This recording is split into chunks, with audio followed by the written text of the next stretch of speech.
el semestre del grupo de interés en neurología y neurocirugía. Hoy tenemos con nosotros al licenciado Jorge Luis Mejía Méndez. Él es egresado de la Universidad de las Américas Puebla en la licenciatura de Ciencias Farmacéuticas. Actualmente realiza un posgrado en doctorado de biomedicina molecular en la UTLAB, en donde realiza investigación enfocada a la obtención, identificación y encapsulación de principios activos de origen natural. Y justo por eso, pues, nos va a brindar una ponencia acerca de la aplicación de principios activos de origen natural y su efecto neuroprotector en, pues, partículas similares a virus. Entonces, vamos a empezar. Bienvenidos a todos y publicaremos el link de asistencia al final de la ponencia. Disfruten. Hola, buenas tardes a todos.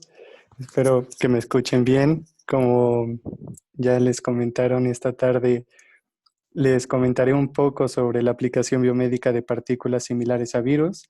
Es uno de los nanomateriales con el cual me encuentro por trabajar como parte de mi proyecto bajo la dirección del doctor Eugenio Sánchez Arreola de la Universidad de las Américas Puebla. Para comenzar, es sumamente importante entender en qué consiste la nanotecnología y bueno, realmente ha surgido como una de las ciencias que ofrece soluciones a mayor parte de los problemas que afectan a la población a nivel global actualmente. Me atrevería a decir que la mayor parte de las enfermedades que afectan al ser humano suceden a una escala nanométrica. Por ello, las soluciones que tenemos que proponer tienen que estar en una magnitud semejante.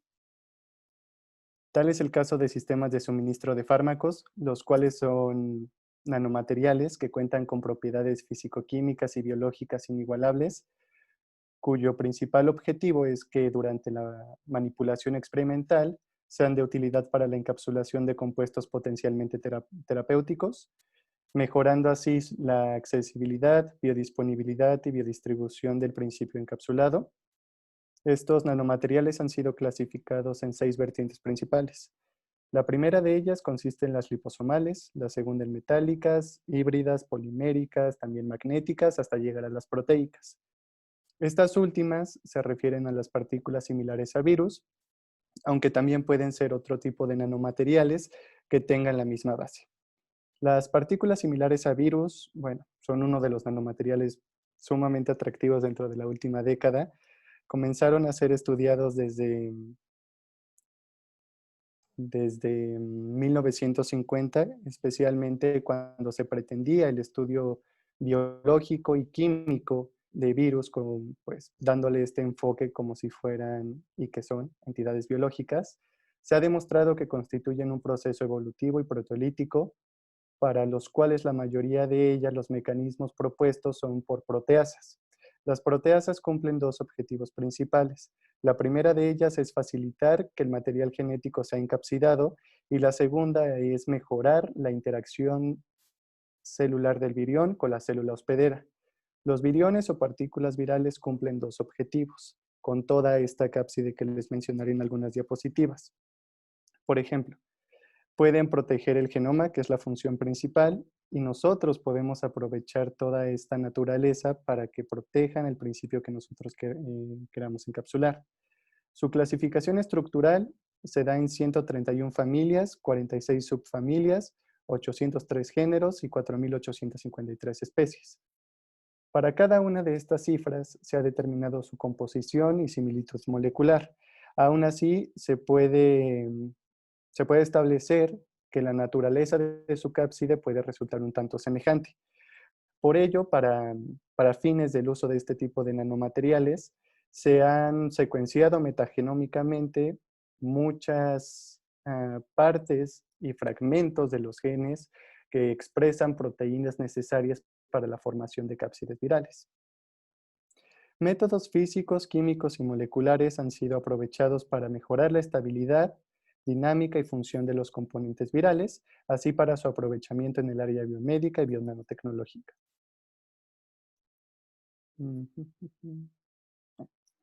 En esta diapositiva podemos observar el panorama general de esta ponencia, en la cual comenzaré con con las partículas similares a virus hasta llegar a su aplicación. Y bueno, sé que es de interés de mayor parte de todos estos, de los participantes, observar cómo es que puede ser aplicado en neurología, así que también les traje un par de aplicaciones y, bueno, discusión sobre nanomateriales. En esta diapositiva observamos también cómo es que las partículas similares a virus se ha demostrado que son taxonómicas, simétricas y estructuralmente similares a virus de RNA de polaridad positiva. Principalmente, aún así no se descarta la posibilidad de que virus con DNA puedan ser utilizados. El uso de las herramientas que les platicaba en la diapositiva pasada ha sido también benéfico para lograr que el uso de este tipo de viriones y su infección y replicación sea incompetente en sistemas biológicos.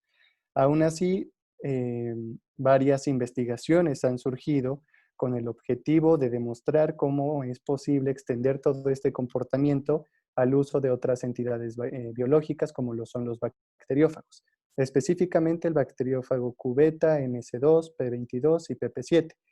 Cada uno de ellos puede ser obtenido, caracterizado e identificado a partir de distintas especies.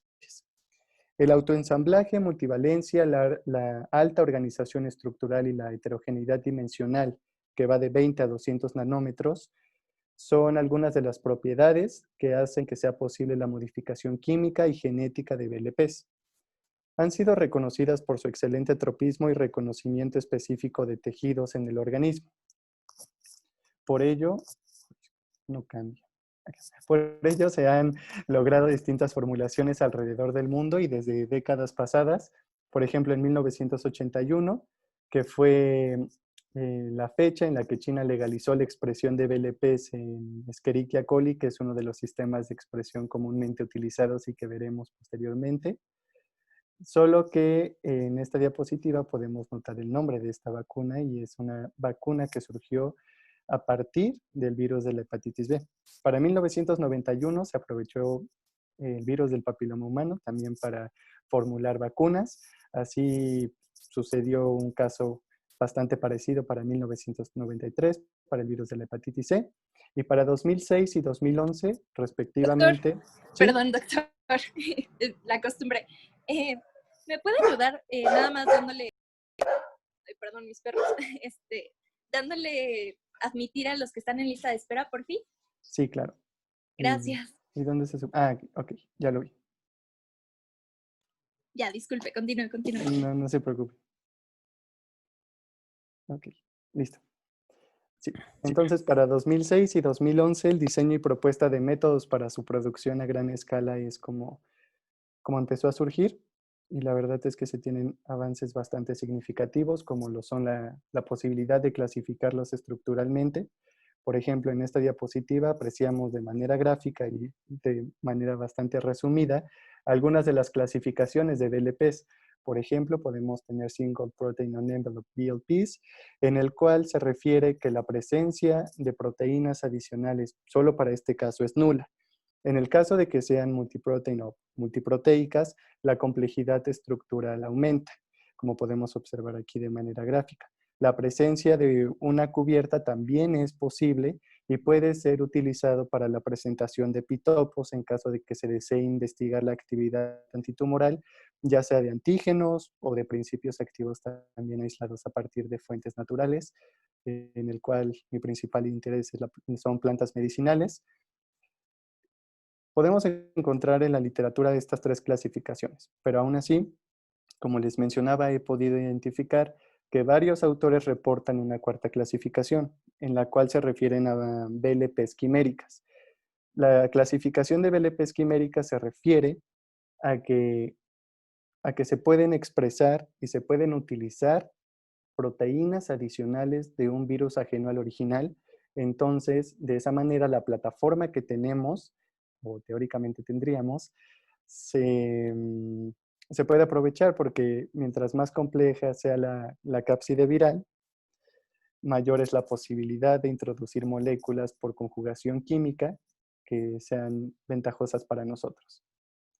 En esta diapositiva observamos otras de las clasificaciones que también han sido propuestas en las cuales podemos observar la conformación filamentosa, elongada y de rod-like shape para ciertos virus.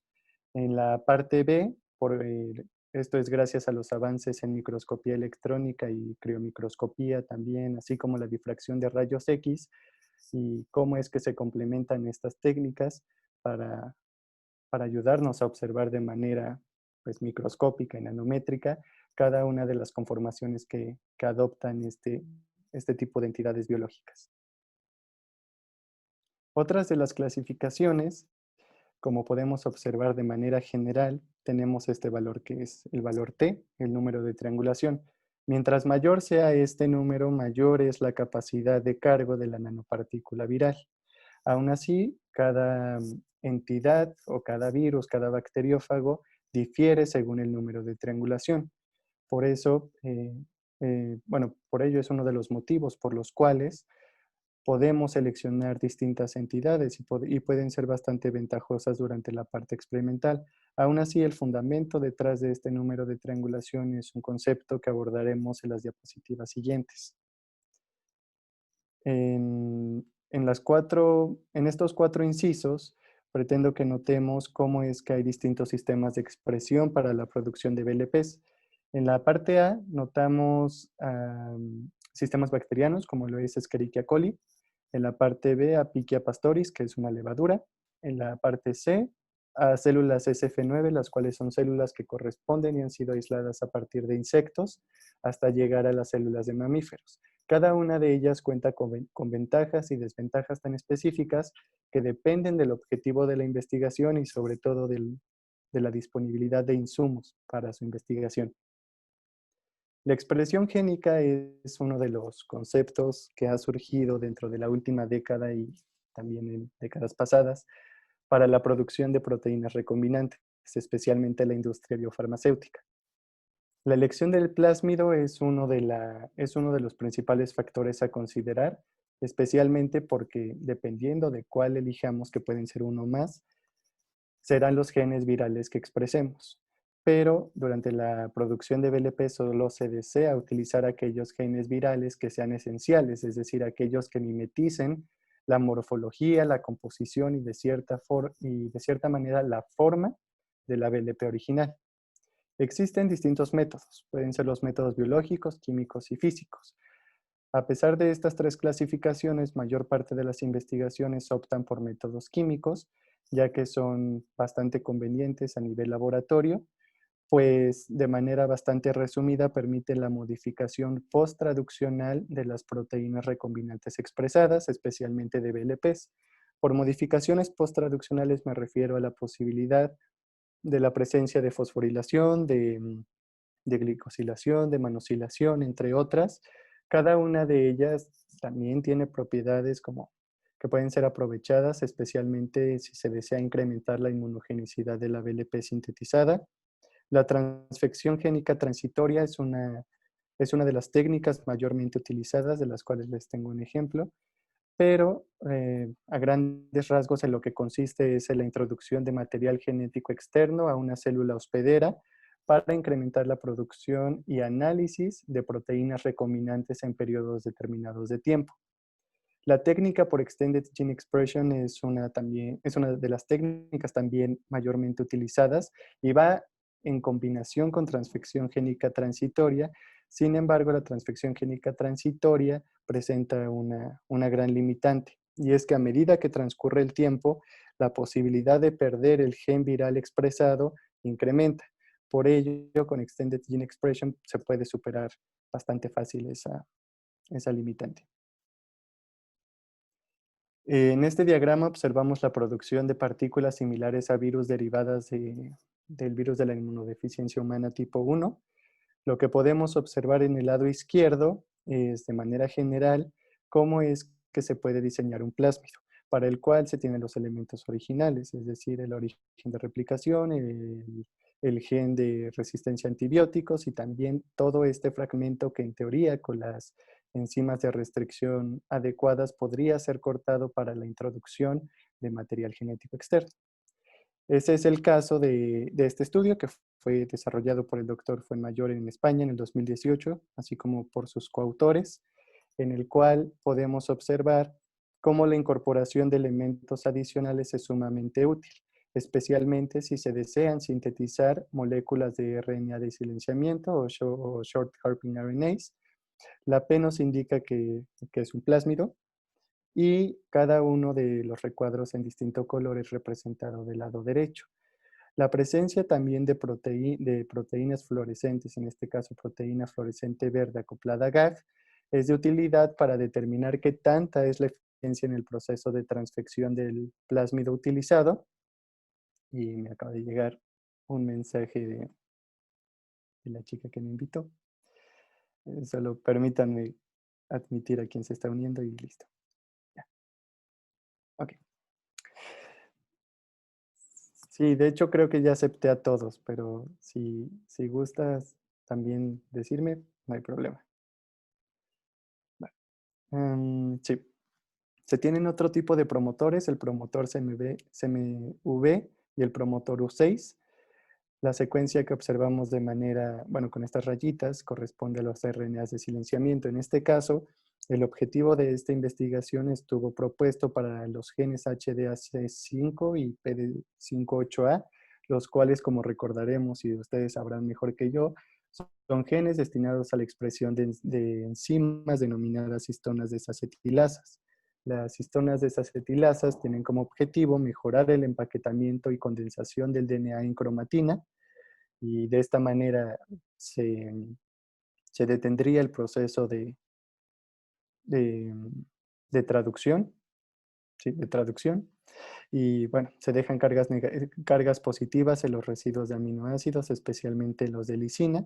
Aún así, el inhibir correctamente estos genes podría ser de utilidad para distintas investigaciones y para incrementar la transcripción de BLPs, que en este caso son partículas derivadas del virus de la inmunodeficiencia humana tipo 1. La expresión génica también requiere del uso de otro tipo de reactivos. En este caso es el reactivo polietilenimina, el cual es un polímero con carga positiva que se puede unir al DNA, el cual ya sabemos que tiene carga negativa. Entonces, al acoplarse el uno con el otro, precipita y es fácilmente removible por procesos de ultracentrifugación. Con este fundamento en mente, puede ser utilizado para evaluar los métodos de reproducibilidad y predecibilidad de transfección específicamente. En la figura A observamos la formación del complejo pDNA y PEI, que sería el DNA plasmídico y PEI por polietilenimina. Este análisis fue realizado por medio de citometría de flujo. Lo que observamos en el eje de las X es respecto al tiempo, y en el eje Y observamos la fluorescencia del plásmido. Se utilizó en este caso como reactivo CY5, el cual es un marcador comúnmente utilizado en citometría de flujo. Lo que podemos observar es cómo se ve beneficiado el proceso de transfección una vez que se utiliza este reactivo en específico. En el caso del análisis realizado a 30 minutos y sin el plásmido, y en este caso sin el reactivo, podemos notar cómo la mayor parte de la densidad poblacional celular se encuentra sin incrementar. Y una vez que utilizamos el marcador correspondiente, a medida que transcurre el tiempo, el proceso de transfección se ve beneficiado, especialmente la formación del complejo pDNA-PI. En la figura B observamos el porcentaje de saturación contra el tiempo. Utilizando distintas densidades poblacionales es como también se puede realizar este tipo de ensayos. Observamos también de distinto color la densidad poblacional correspondiente y cómo es que mejora el proceso de saturación, en este caso de la formación del complejo pDNA-PI. La morfología y manipulación de cápsides es uno de los principales aspectos que se tiene que considerar durante la producción de BLPs. Por ejemplo, entender que el arreglo geométrico que mencionábamos hace unos momentos en diapositivas pasadas es mayormente icosaédrico, como podemos observar en esta imagen donde se tienen dos coordenadas. Cada una de ellas es ventajosa para la cápside viral, especialmente para la expresión de subunidades como lo serían pentaméricas y hexaméricas respectivamente. El número de triangulación mientras más aumenta, mayor aumenta la capacidad de cargo de la BLP, así como su rigidez y estabilidad en el medio fisiológico. Se tienen distintas interacciones que por la naturaleza de los mismos aminoácidos y por principios químicos son clasificadas en electrostáticas y covalentes. La combinación del arreglo geométrico y de este tipo de interacciones nos lleva al principio de cuasi equivalencia, el cual es un término bastante físico y mecánico para que lo podamos explorar en esta presentación, pero aún así quería que supieran que todo esto se rige bajo el principio de cuasi equivalencia. La morfología de cápsides virales ha sido estudiada y se ha demostrado que está conformada por 3 capas. La primera de ellas es la capa interior, después una capa intermedia, que sería la interfaz, hasta llegar al exterior. La interior y la exterior son las que mayormente son utilizadas para procesos de funcionalización y para modificación química, tanto química como genética. Por ello se ha utilizado especialmente la parte interior para la encapsulación de enzimas, de genes, de material genético, así como de agentes de imagenología y su implementación como nanorreactor. Ustedes como estudiantes de neurología podrían utilizar esta parte de, de agentes de imagenología en caso de que quieran llevarlo a la práctica clínica. La dependencia de otros factores durante la organización proteica de los capsómeros depende de la naturaleza de los aminoácidos, especialmente para los residuos de histidina, así como de su estructura, de pH, de la carga, de la temperatura y de la concentración de sales del medio. En esta figura observamos el autoensamblaje de capsómeros, de los cuales ciertas subunidades van a interactuar por medio de interacciones electrostáticas una con otra. También la posibilidad de enlaces covalentes pues no se descarta, pero bueno, la mayoría de ellas son electrostáticas, por ello también es bastante fácil modificarlas. Cada subunidad se ensambla y adopta un arreglo tal que constituye y nos lleva a una nanoplataforma totalmente simétrica, ordenada y que puede ser utilizada para la encapsulación de principios activos. Las condiciones de pH son sumamente importantes, especialmente porque influyen en el estado de protonación de cada uno de los aminoácidos. Y al tener distinta protonación para cada una de las subunidades, es como se puede considerar necesaria la funcionalización o no, especialmente durante los estudios de estabilidad. La funcionalización de BLPs o de nanomateriales en sí tiene como objetivo mejorar la interacción entre los nanomateriales y estructuras biológicas, especialmente con órganos, con tejidos y células. A pesar de ello, se consideran la presencia de biomoléculas como lípidos, carbohidratos, proteínas y ácidos nucleicos, con el objetivo de mejorar la llegada del principio activo encapsulado a la célula y pues mejorar todos los procesos que se consideren correspondientes. Asimismo, la introducción de ligandos o el principio de multivalencia, que consiste en la introducción de 2 o más ligandos, mejora la entrada, mejora la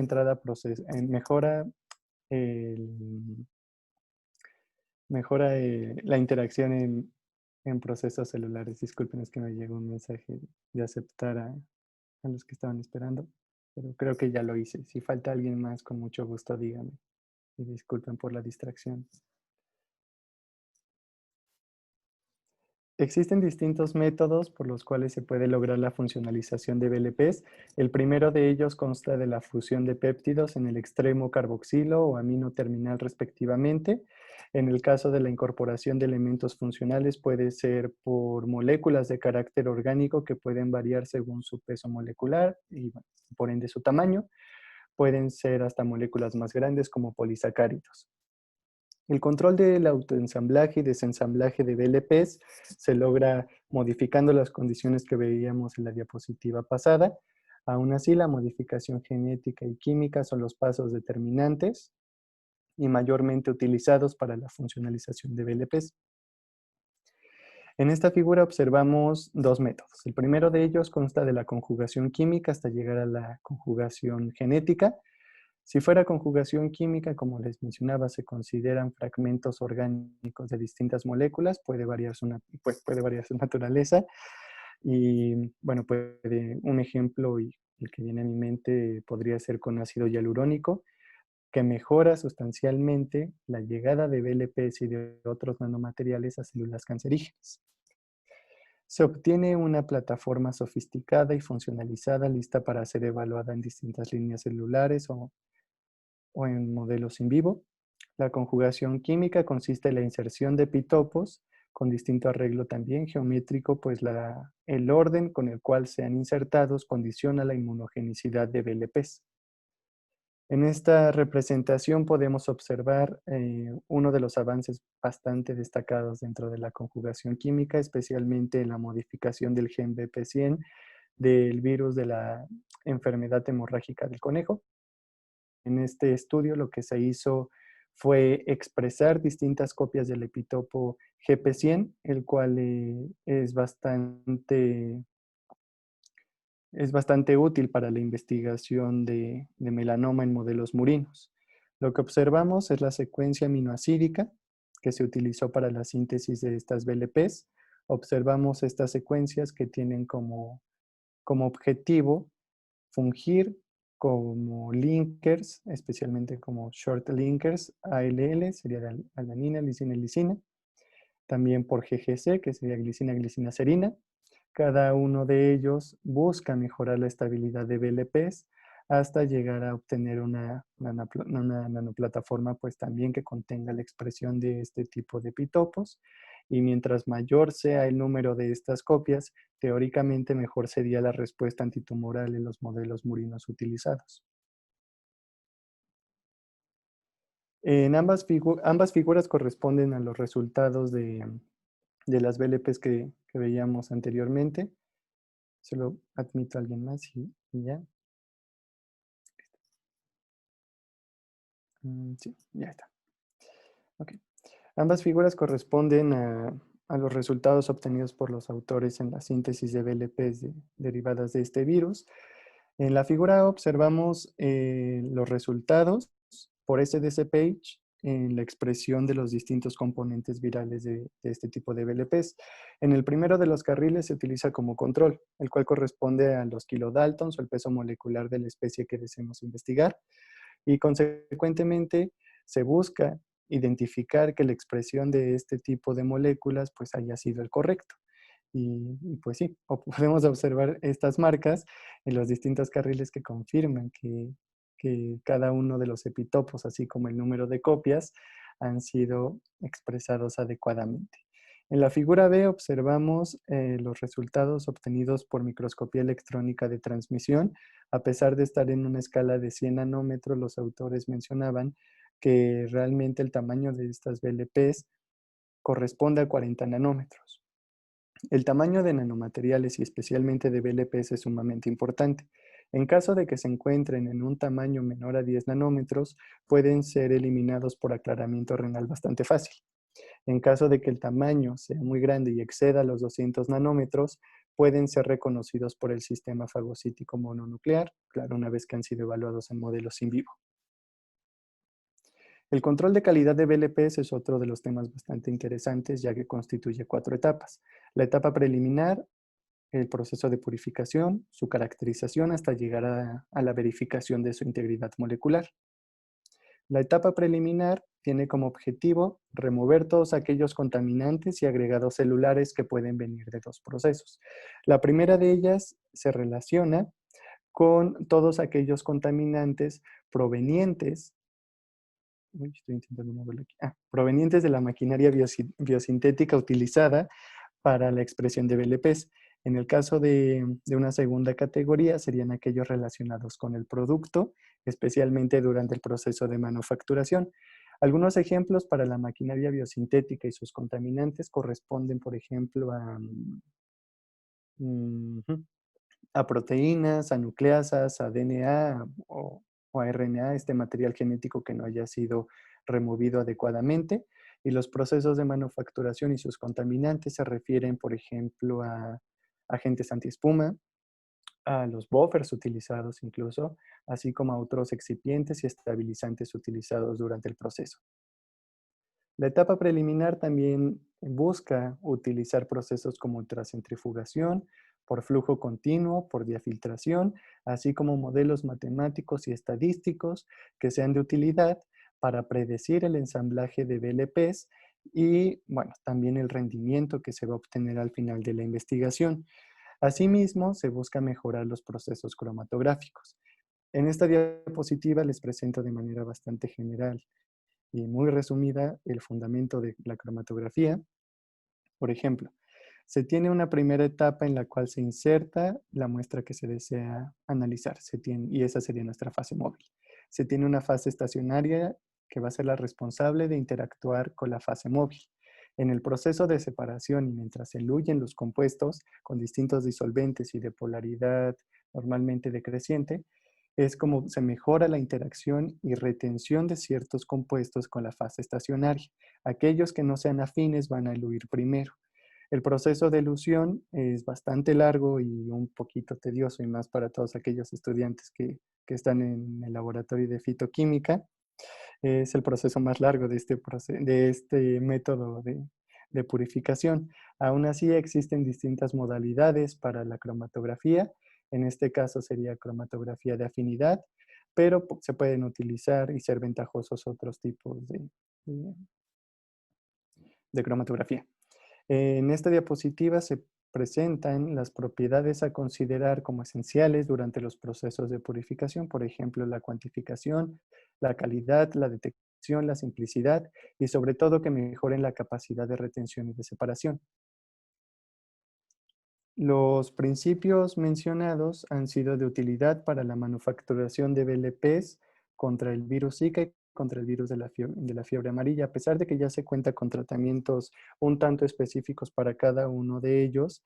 Realmente la preocupación que surge aquí, que les puedo compartir, es cómo mejorar la llegada de los tratamientos utilizados a países en vías de desarrollo, de los cuales, como sabemos, pues las condiciones económicas y sociales no son las más adecuadas, ¿no? Y cómo es que se puede mejorar la calidad de vida.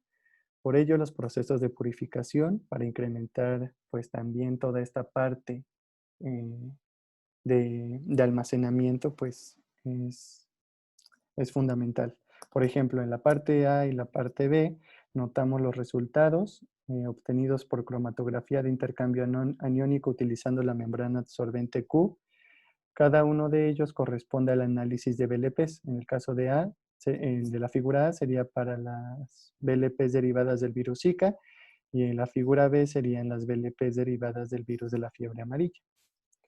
En este segundo proceso de purificación por cromatografía multimodal de resina, se observa cómo ha sido mejorado el proceso y cómo es que teóricamente el rendimiento de BLPs podría ser incrementado y utilizado para países en vías de desarrollo.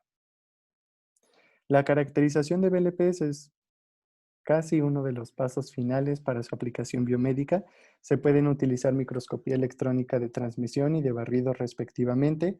Se puede utilizar también microscopía de localización fotoactivada o histogramas de conteo de fotones, hasta llegar a su análisis por espectroscopía de correlación de fluorescencia. Y por supuesto no podría faltar la resonancia magnética nuclear, ya sea por hidrógeno o por carbono. También se pueden utilizar otro tipo de especies como lo son, de átomos, disculpen, como sería flúor 19. Normalmente se utiliza la microscopía de transmisión electrónica porque es uno de los métodos de caracterización un tanto más fácil de acceder, aunque los equipos son bastante costosos, pero o sea, son bastante útiles. Por ejemplo, en la figura A observamos los resultados obtenidos durante la producción de BLPs derivadas del virus Zika y también del virus de la fiebre amarilla. Cada uno de ellos ha sido observado en una escala de 50 nanómetros. En la figura B son resultados por la misma técnica, pero esta vez de BLPs derivadas del bacteriófago Q-beta acoplado a flúor. El estudio realizado por Lung y colaboradores en el 2017 ha demostrado y establecido el fundamento para el uso de bacteriófagos, especialmente durante la combinación de estas técnicas. Por ejemplo, de resonancia magnética nuclear, de dispersión dinámica de luz, por electrospray acoplado a espectrómetro de masas, por SDC-Page, por microscopía confocal fluorescente, entre otras técnicas. La verdad es que este estudio me encanta, además de los colores que son bastante atractivos, también por los resultados que ofrece, especialmente porque permitió por primera vez el monitoreo de cambios conformacionales y de las interacciones celulares de BLPs derivadas de bacteriófagos con distintas líneas celulares que veremos en algunas diapositivas. ¿Por qué acoplarlo con flúor? Bueno, porque también parte del fundamento de resonancia magnética nuclear nos indica que se pueden utilizar este tipo de especies para el estudio de proteínas y no solo para nanomateriales, sino también para otras proteínas que pueden ser potencialmente dañinas para el ser humano, cuya aglomeración, bueno, también me parece que ustedes lo saben mejor que yo, pero causa enfermedades neurodegenerativas. En la figura A y la figura B, observamos el ensamblaje de partículas del bacteriófago cubeta bajo distintas concentraciones de agentes desnaturalizantes, lo cual permite observar distintos desplazamientos químicos, como es que cambia su arreglo geométrico y toda esta parte conformacional. Se utiliza también un control positivo, no un control negativo en este caso, que sería bacteriófagos cubeta CS, a las mismas condiciones, pero bueno, puede ser también fácilmente comparable qué es lo que está sucediendo a nivel celular o a nivel molecular. Los resultados por DLS permiten determinar el tamaño y la distribución de distintos nanomateriales en un radio nanométrico. Por ejemplo, en esta parte notamos cómo es que las BLP sintetizadas dentro de este estudio tienen un tamaño de 15.3 más menos 0.6 nanómetros, que esta parte correspondería a la desviación estándar.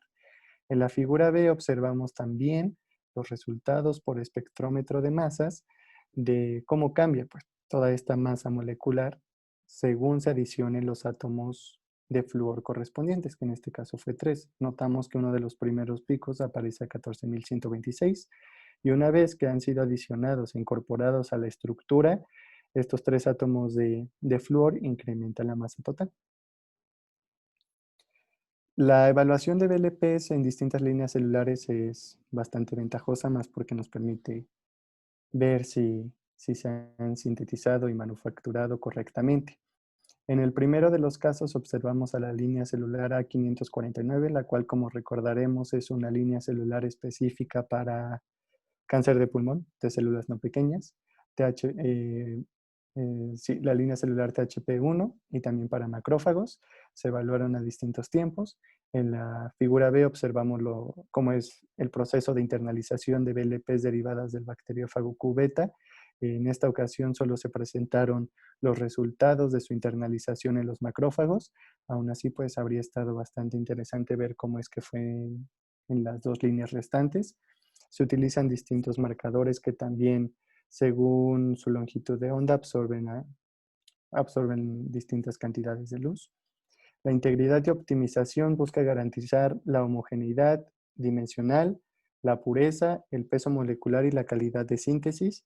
Todo esto parte también de la sensibilidad del método analítico y sobre todo que ofrezca la menor variabilidad de los resultados. El incremento en interacciones covalentes y débiles puede mejorar la integridad de BLPs. La estabilidad físico-química puede ser evaluada a distintas condiciones de temperatura y pH, siempre y cuando se busquen evitar pues, alteraciones, sobre todo durante su almacenamiento. La integración de estos 5 objetivos, bueno, es para lograr la actividad biológica prolongada y preservada del nanomaterial en cuestión, que son las BLPs.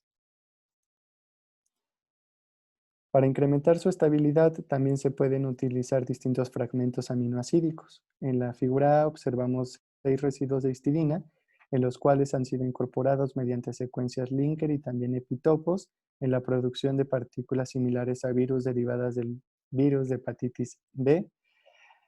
Cada uno de los recuadros en color gris nos indica la secuencia que ha sido utilizada.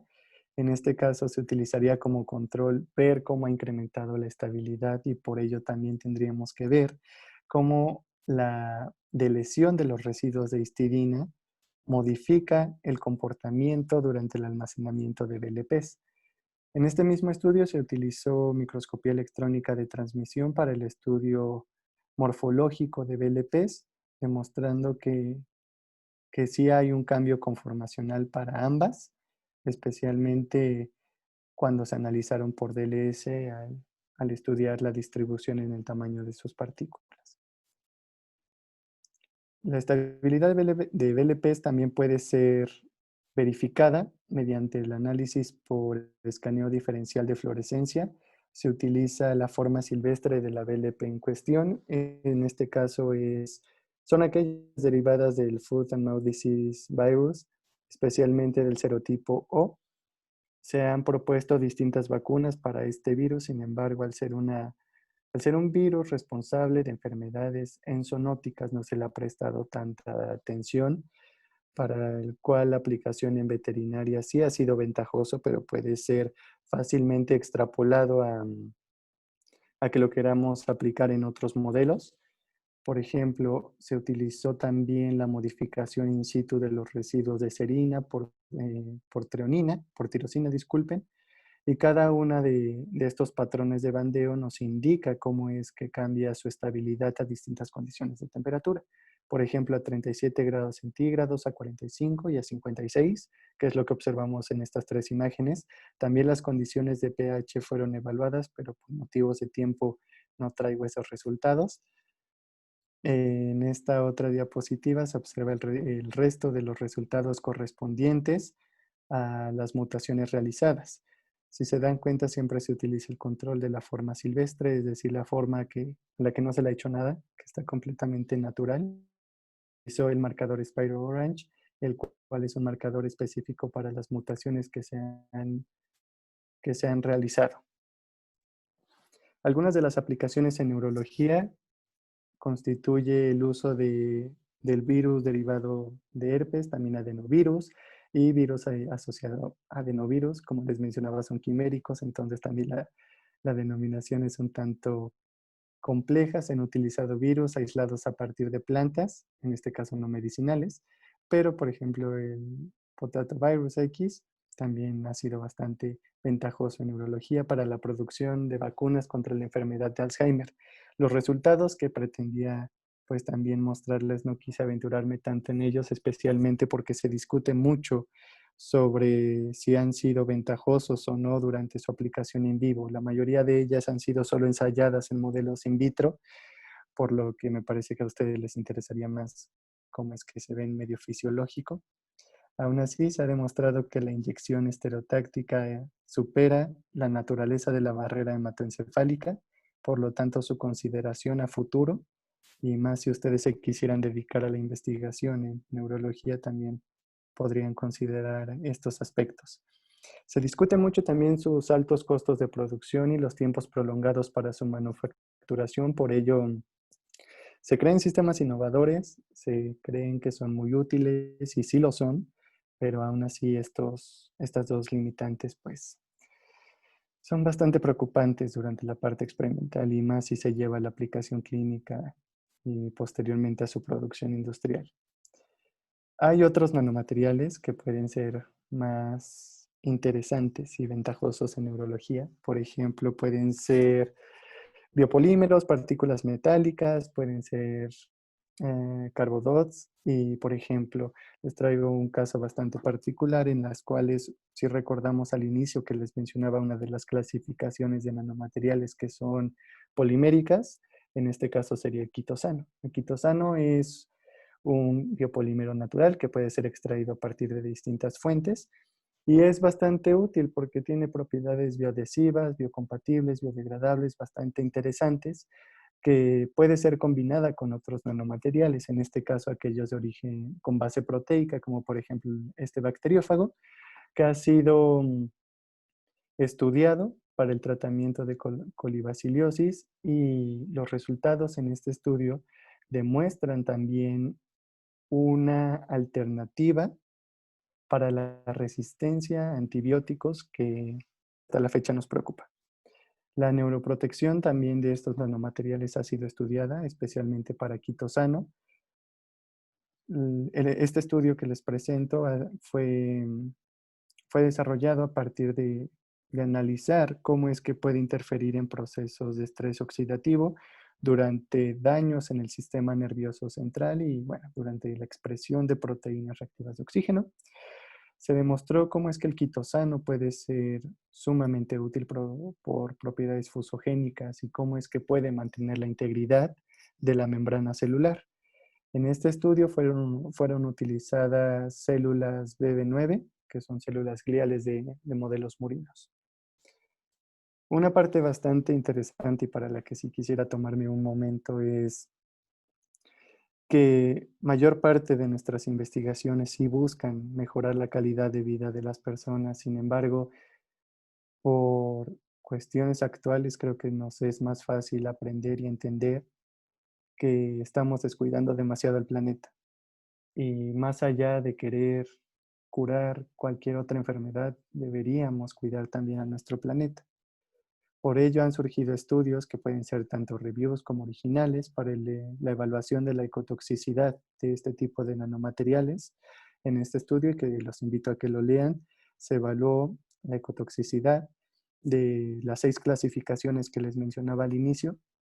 Y es eso, considerar que no solo les causan ah, efectos toxicológicos a las células en modelos in vitro, sino que también lo están haciendo con nosotros en concentraciones, claro, mucho menores, pero que también los resultados de nuestra investigación, más allá que sean buenos o malos, están y pueden perjudicar al medio ambiente.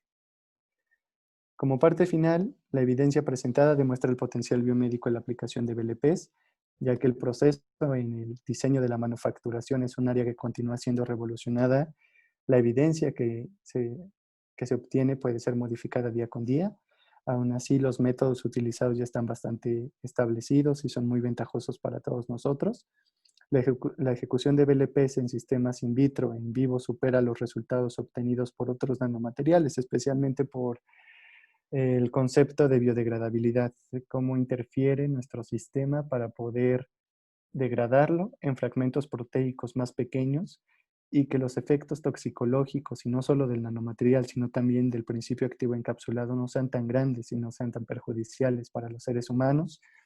Sin embargo, su costo y tiempo pues es bastante elevado y prolongado, pero aún así pueden surgir como una herramienta y que, como ya saben, han sido ventajosos para el desarrollo y producción de vacunas contra las infecciones COVID-19, especialmente durante estos meses en los que nos encontramos, donde ya una vacuna es justa y necesaria, pero aún así puede ser utilizado para mitigar y curar otro tipo de patologías.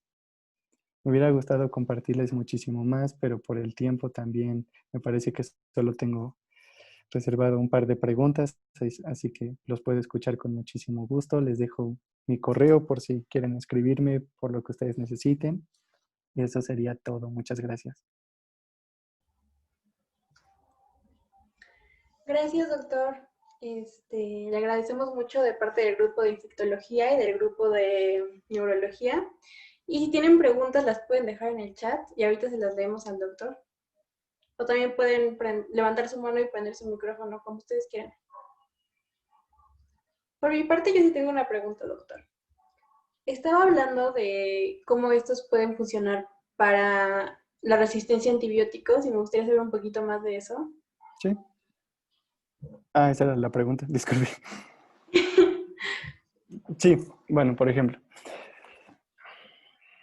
mayor parte de la resistencia a antibióticos surge, bueno, en primera me parece que la falta de conocimiento sobre la automedicación, ¿no? Y que para todos nos queremos tomar una tableta, aunque no siempre es lo correcto. Pero, por ejemplo, por lo que le mencionaba casi al finalizar la presentación sobre el uso de bacteriófagos, pues los bacteriófagos se ha demostrado que solo infectan a bacterias. Entonces, Bajo este principio, podrían ser utilizadas como una de las estrategias terapéuticas para enfermedades ocasionadas por bacterias, ¿no? Entonces, la limitante que tiene el uso de bacteriófagos para superar todo esto de resistencia a antibióticos es que son muy fácil de degradar, más por las condiciones de pH gástrico.